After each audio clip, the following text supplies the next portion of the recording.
কারণে আল্লাহর হাবিব বলেন আপনার পদমর্যাদা আল্লাহ পাক বাড়াইয়া দেবে।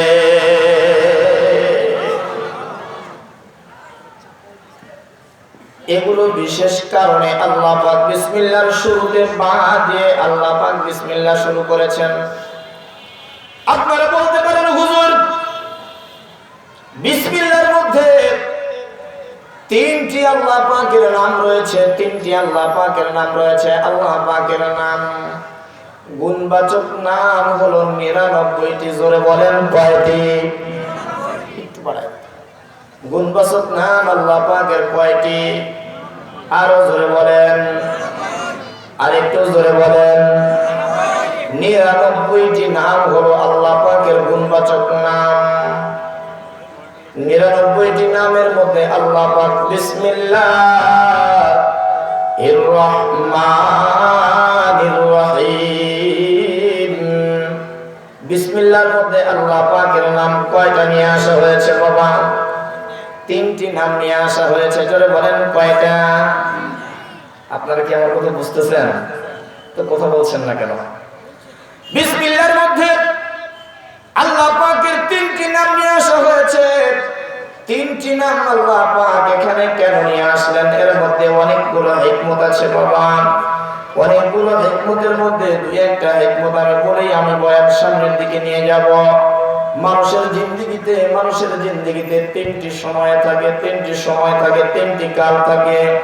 বাল্যকাল, যৌবনকাল, বার্ধক্যকাল থাকে কি থাকে না? জোরে বলেন। এই তিনটি কালের মধ্য দিয়ে কিন্তু মানুষের জীবনটা সমাপ্ত হইয়া যায়। এই তিনটি কালের মধ্য দিয়ে কিন্তু মানুষের জীবনটা সমাপ্ত হইয়া যায়। আল্লাহ পাক বান্দাদেরকে বুঝাইতে চায়, বললাম তুমি তোমার বাল্যকাল থেকে শুরু করে যৌবনকাল নিয়া বার্ধক্যকাল পর্যন্ত তোমার প্রত্যেকটা হালাল কাজের মধ্যে বিসমিল্লাহির রহমানির রহিম বলে কাজটা শুরু করবা।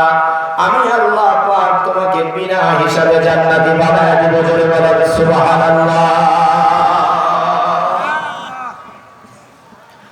এর মধ্যে আরো হিকমত আছে। সমাজের মধ্যে মানুষ যেই শ্রেণীবিন্যাস রয়েছে এর মধ্যেও কিন্তু তিন শ্রেণীর মানুষ বসবাস। সমাজের মধ্যে যতগুলো মানুষ বসবাস করে, পৃথিবীর মধ্যে যতগুলো মানুষ বসবাস করে বাবা, তিন ধরন থেকে বাহিরে কোনো ধরনে নাই, 4 নাম্বার প্রকারে নাই। 3 প্রকারের মধ্যে সীমাবদ্ধ। 1 নাম্বার হলো আমির, ধনী মানুষ, ধনাঢ্যবান মানুষ। 2 নাম্বার হলো গরিব মানুষ, অর্থাৎ যার কিছু আছে সে হলো গরিব মানুষ। 3 নাম্বার হলো ফকির মানুষ, যার কিছুই নাই। এই 3 শ্রেণী থেকে বাহিরের কোনো মানুষ আছে নাকি? জোরে বলেন।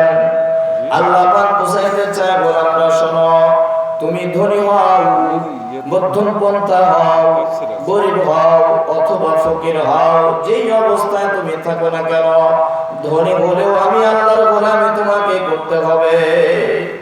যদি তুমি গরিব হও তবু আমি আল্লাহ পাকের গোলামি তোমাকে করতে হবে। তোমাকে আমি আল্লাহ রাব্বুল আলামিন যদি দরিদ্র বানাই, একেবারে ফকির আর মিসকিন বানাইছি আমি তোমাকে, এরপরেও কিন্তু তুমি আমাকে ভুলতে পারবা না।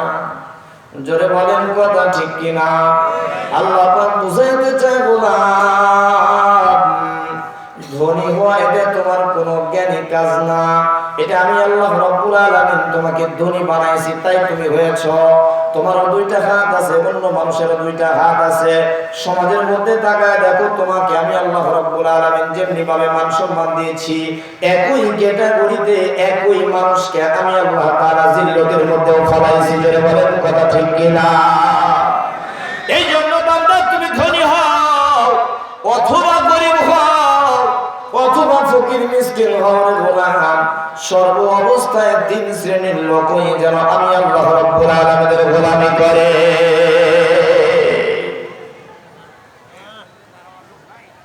একটু জিকির করেন লা